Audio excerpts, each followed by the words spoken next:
السلام عليكم ورحمة الله وبركاته. أشياء የመጽሐፍ ምርቃትም እንደመሆኑ ያው ስለ ንባብ የሚያነቃቃ ንግግር አቅርብ ብለው እኔ ጠሩኝ። የኦሮምኛ ቋንቋ አልችልም አፎን በአማርኛ ነው የምልላችሁ። መጀመሪያ ላይ ማንበብ ግንዛቤን ይጠይቃል ወይም ደግሞ በማንበብና በሰው መሃል ልዩነቱ ምንድነው? ወይም በሚያነቡ ሰዎችና በተጻፈው መጽሐፍ ያለው ልዩነት ሰዎች መጽሐፉን የሚረዱበት ብቻ ነው። ለምሳሌ ሁለት ሰዎች ተመሳሳይ አንድ መጽሐፍ አንብበው እኩል የሆነ ዕውቀት አያገኙም። ምክንያቱም እኩል የሆነ አረዳድ ስለሌላቸው ነው በዛ መጽሐፍ ላይ። ስለዚህ ማንበብ ግንዛቤን ይጠይቃል የሚለውን ካነሳን ደግሞ ተፈጥሮ ትመርጣለች ወደሚለው እንሂድና ከማንበብ ጋር እንዴት እንደምናያይዘው እንመልከት። መጀመሪያ ላይ ህሊና ወይም ደግሞ ይሄ ምናብ ወይም ኢማጂኔሽን ተብሎ በጭንቅላታችን ውስጥ ያለው ነገር አንደኛ የሚሰራው ከተጨባጩ ዓለም ወይም ከምታዩት ዓለም ሲሆን ሁለተኛ ደግሞ ከናንተ ተጨማሪ አስተሳሰብ ነው። ህሊና የሚገነባው ወይም ኢማጂኔሽን የሚገነባው ወይም በጭንቅላታችሁ ውስጥ ያለው አስተሳሰብ የሚገነባው እንደዛ ነው። ለምሳሌ አንድ ህፃን ልጅ ሲወለድ በመጀመሪያ ሐሳብን ይዞ ይወለዳል እንዴ? አይወለድም። ሐሳብን ይዞ የሚወለድ ህፃን የለም፣ የማሰብ ችሎታን እንጂ።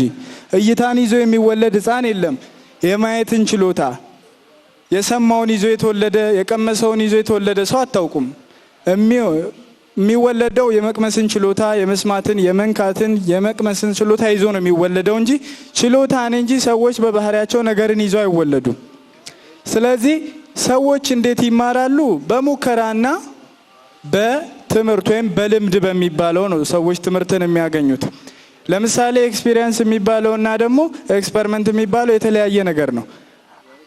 እናንተ ለህፃን ልጅ እሳት ያቃጥላል ብትሉት ህፃን ልጅ በመጀመሪያ ያረዳዱ የእሳትን ትክክለኛ ባህሪ ሊረዳ አይችልም። ህፃን ልጅ በመጀመሪያ የሚማረው እሳትን ነክቶ ነው። ለምሳሌ እሳቱን ሲነካ ካቃጠለው ዘኔክስት ታይም ቀጣዩ ጊዜ ላይ ሲመጣ ምንድነው የሚያደርገው? እሳቱን ንካ ስትሉት አይነካም። ምክንያቱም ኤክስፒሪየንሱ ምንድነው? እሳት እንደሚያቃጥል ተረድቷል ማለት ነው።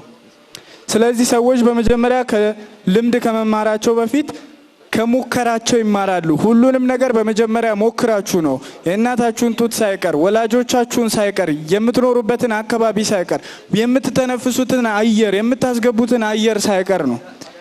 አብዛኛውን ጊዜ ህፃን ልጅ ሲወለድ ለምን የሚያለቅስ ይመስላችኋል?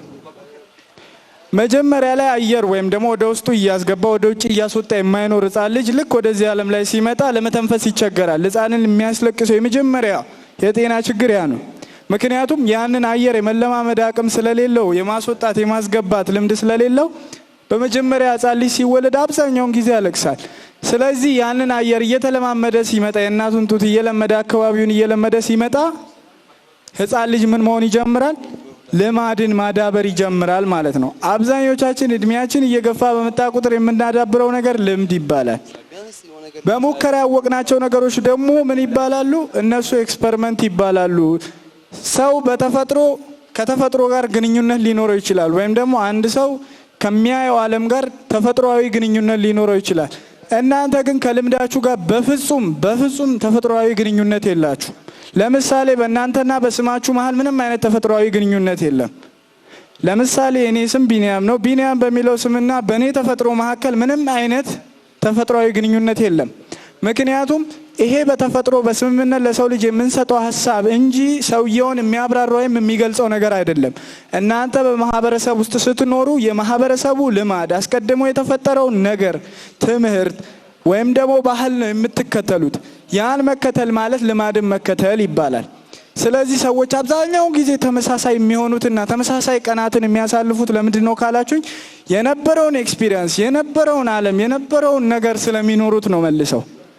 ስለዚህ በሙከራና በሰው መሃል ያለው ልዩነት ምንድነው ነው? ሰዎች አንድ ሚሞሪ ያደረጉትን ነገር ወይም ደግሞ የማስታወስ ክህሎትን የሚጠይቅን ነገር ከሰበሰቡ በኋላ ለተፈጥሯዊ አቅም ለመሞከር ወይም ኤክስፐሪመንት ለመስራት ወይም ከተፈጥሮ ጋር ግንኙነት ለማድረግ የሚያበቃ ችሎታ አይኖራቸውም። ምክንያቱም በተፈጥሮ የሰው ልጅ አንድ ሚሞሪ ውስጥ የተወሰነ ኤክስፒሪየንሶች ካሉት አፕላይ የሚያደርገው እነሱም ብቻ ነው። በቃ የሚጠቀመው የሚሰራው የሚነካው በዛ መንገድ ብቻ ነው። ለምሳሌ አሜሪካ ውስጥ አራም ያልሆነ ነገር እናንተ ጋር አራም ነው። ኖርማሊ ምላችሁ ነገር ምንድነው? በእኛ ባህል የተወገዙ ነገሮች በአሜሪካውያን ባህል የተለመዱ ሊሆኑ ይችላሉ። ጥያቄው ግን እናንተ ኢትዮጵያ ውስጥ ስትኖሩ ኢትዮጵያዊ ከመሰላችሁ አሜሪካ ውስጥ የሚኖር ሰው ደግሞ አሜሪካዊ ከመሰለ የሰው ልጅ ማሽን ነው ወይም መሳሪያ ነው ነው? እስቲ ከቴክኖሎጂ ውስጥ ኤአይ ወይም ደግሞ አርቲፊሻል ኢንተለጀንሲ ስለሚባለው ነገር የሚያቅሰው ካለ አርቲፊሻል ኢንተለጀንሲ ሶፍትዌር ነው ሮቦት ላይ የሚጫነው። ያ ሶፍትዌር በሚፈለገው ደረጃ የሚፈለገውን ስራ እንዲሰራ ያደርጋል። ለምሳሌ አሁን ላይ ካፌ ውስጥም ሮቦቶችን መቅጠር ተጀምሯል። ያ ካፌ ያናግራቸዋል፣ የምትፈልጉትን ይጠይቃቸዋል፣ የምትፈልጉትን ያቀርብላቸዋል። ይሄ አርቲፊሻል ኢንተለጀንሲ ነው። አሁን የደረስንበት የአይቲ ቴክኖሎጂ የተራቀቀ ሁኔታ ነው። በዚህ ሁኔታ ነው እንደ ሰው የሚሰራው። አይቲ ውስጥ ወይም ደግሞ አርቲፊሻል ኢንተለጀንሲ ውስጥ ሶፍትዌር የተጫነለት ሶፍትዌር ሮቦት ውስጥ የተጫነለት ሶፍትዌር የተወሰኑ ነገሮች አሉ እንዲሰራቸው የተቀመጡ ሶፍትዌር ውስጥ የተቀመጡ ማለት ነው። ሮቦቱ እውቀቱን የሚያገኘው ከሶፍትዌሩ ነው። የሰው ልጅስ እውቀቱን የሚያገኘው አስቀድሞ ከተቀመጠው ነገር ነው እንዴ? በሳይኮሎጂ ምን ይባላል? ጓደኛህን ንገረኝና ስለአንተ እነግርሃለሁ ይለዋል። አብዛኛውን ጊዜ ጓደኞቻችሁን ትመስላላችሁ ማለቱ ነው። ስለዚህ የሰው ልጅ ማሽን ነው ማለት ነው። የጓደኛው የማህበረሰቡ የሀገሩ ማሽን ነው ማለት ነው። እውነተኛውን እውቀት ከፈለጋችሁ በሰውና በተፈጥሮ መሀል ያለውን ትስስር ካወቃችሁ ብቻ ነው እውነተኛውን እውቀት የምታገኙት። ጥበብ ከጠቢባን ጋር የምትገናኘው መቼ ነው? በምርመራ። እሱም ምንድነው? ሰዎች ተፈጥሮን መመርመር ሲጀምሩ ያኔ የተፈጥሮን እውቀት ያውቃሉ። ተፈጥሮም እነሱን ትመርጣለች፣ እነሱም ተፈጥሮን ይመርጧታል። ለምሳሌ አስትሮኖሚ ላንሳ። አስትሮኖሚ አብዛኛውን ጊዜ ዩኒቨርስ ውስጥ ስላሉ ጋላክሲዎች፣ አስትሮኖሚዎች፣ ይሄ አስትሮይዶች ወይም ሜትሮይዶች፣ ስለ ኮከቦች፣ ስለ ፕላኔቶች ወይም ደግሞ ስለመላው ዩኒቨርስ አካል የሚያጠና ሳይንስ ከሆነ አንድ ሰው በተለምዶ አስትሮኖሚ ሳይማር የሚያየውን ተፈጥሮ በመረዳት ብቻ ማወቅ ይችላል። ምን አይነት ኮከብ በምን ጊዜ እንደምትወጣና ምን አይነት ቅርጽ እንዳላት። ለምሳሌ አንድሮሜዳና ካሲዮፒያ የሚባሉ በኢትዮጵያውያን ስም የተሰየሙ በንጉሳውያን ቤተሰብ ስም የተሰየሙ ኮከቦች አሉ። አንድሮሜዳን ወይም ደግሞ እነዛ ካሲዮፒያ የተባሉ ንጉሳውያን ቤተሰቦች ለመጀመሪያ ጊዜ ኮከብን ሲያዩ የኮከብ እውቀት ወይም ደግሞ ሌላ ነገር ኖሯቸው አይደለም። እስከዛሬ ድረስ ግን የኮከቡ ስም በእነሱ ስም ነው ያለው። አንድሮሜዳ እንደውም የጋላክሲ ስም ሁላ ሆኗል።